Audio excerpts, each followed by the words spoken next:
দর্শক, সীমান্তবর্তী জেলাগুলোতে বর্তমান পরিস্থিতি জানতে পঞ্চগড়ের বড়বাড়ি প্রধানপাড়া থেকে যুক্ত হব আবু সালে রায়হানের সঙ্গে এবং জয়পুরহাটের পাঁচবিবি সীমান্ত থেকে যুক্ত হব আব্দুল্লাহ আল মামুনের সঙ্গে। আপনাদের দুজনকেই শুভ সকাল। শুরুতেই রায়হানের কাছে জানতে চাই সীমান্তের সবশেষ পরিস্থিতি কি এবং স্থানীয় যে এলাকাবাসী রয়েছেন তারা আসলে কতটুকু তৎপর রয়েছেন পুশিন ঠেকাতে।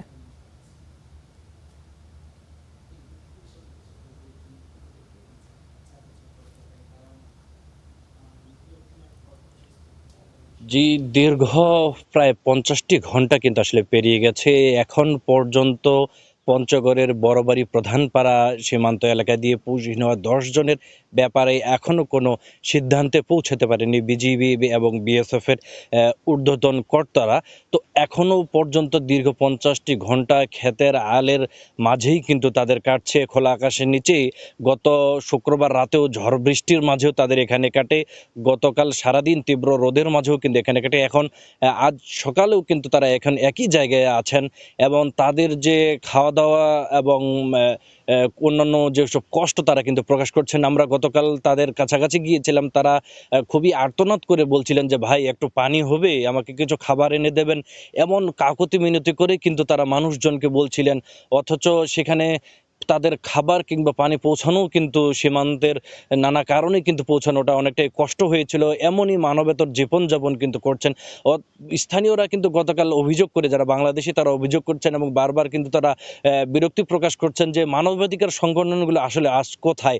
কারণ অন্যান্য সীমান্তে যখন বিএসএফ সেই পুঁজিহীন মানুষজনকে ফিরিয়ে নিচ্ছে, তখন ঠিক 50টি ঘন্টা ধরে সীমান্তের খোলা আকাশের নিচে মানবেতর জীবনযাপন করছেন এই নারী, পুরুষ এবং শিশুসহ 10 জন। তারা বিভিন্ন ভারতের বিভিন্ন এলাকা থেকে তাদেরকে কিন্তু জড়ো করে এখানে আনা হয় এবং গত শুক্রবার ভোর 5টার দিকে তাদেরকে এই প্রধানপাড়া সীমান্ত দিয়ে কাঁটাতার পার করে এখানে তাদের রেখে যাওয়া হয়। এখন পর্যন্ত কিন্তু বিজিবি এবং বিএসএফ তাদের দুই পাশেই ঘিরে রেখেছেন এবং তাদেরকে নড়াচড়া কিংবা স্থান ত্যাগ করাও কিন্তু তাদের নিষেধ করা হয়েছে। একই জায়গায় তাদের দীর্ঘ 50টি ঘন্টা কেটেছে। এখন তা বলা যায় যে তাদের একটা মানবেতর এবং মানসিক নির্যাতনের শিকার হচ্ছেন এই সীমান্তে পুঁজিহীন হওয়া মানুষজন। তারা নিজেরাও দাবি করছেন যে আমাদের সম্ভাব্যতা যাচাই করে আমরা বাংলাদেশি কিনা বা আমরা ভারতীয় কিনা এটার পরিচয় নিশ্চিত হয়ে আমাদের যে দেশেই হোক একটা ফেরত পাঠানো হোক, আমরা সীমান্তের এই এলাকায় থাকতে চাই না। এমনটি কিন্তু গতকাল থেকে আমরা আকুতি তাদের কাছে শুনতে পেয়েছিলাম। তো আজ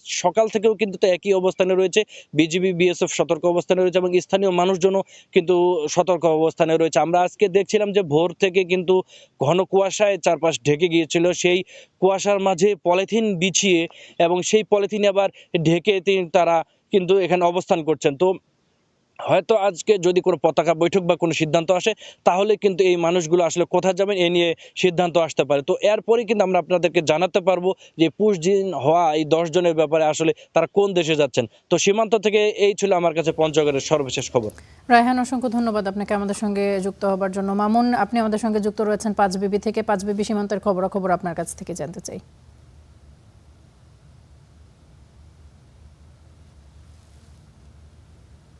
তামান্না, শুভ সকাল। আমরা শুনছিলাম পঞ্চগড়ের যে পুশিন হয়ে আসা মানুষগুলোর যে মানবতর জীবনের কথা, সেটি একটি নিঃসন্দেহে কষ্টের বিষয়।